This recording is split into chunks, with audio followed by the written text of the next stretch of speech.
के माध्यम से संसाधन को मुख्य रूप से कितने भागों में बांटे हैं? दो भाग में। एक प्राकृतिक संसाधन और दूसरा कौन सी? मानवीय संसाधन। पहला प्राकृतिक संसाधन और दूसरा कौन सी? मानवीय। वैसा संसाधन जो मनुष्य को प्रकृति के द्वारा या ईश्वर के द्वारा उपहार में दिया गया है उसे कौन संसाधन कहते हैं? प्राकृतिक संसाधन। प्राकृतिक संसाधन को दो भागों में, पहला नवीकरणीय दूसरा अनवीकरणीय। पहला नवीकरणीय दूसरा अनवीकरणीय। मानव निर्मित संसाधन को दो भाग में बांटे हैं। पहला है संरचनाएं एवं संस्था, और दूसरा है गुण मात्रा एवं गुणवत्ता। मात्रा एवं गुणवत्ता।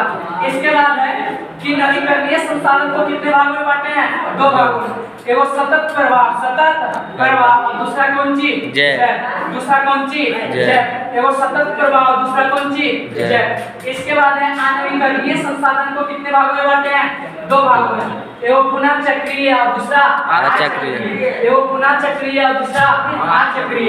एगो पुनः चक्रीय और दूसरा अचक्रीय।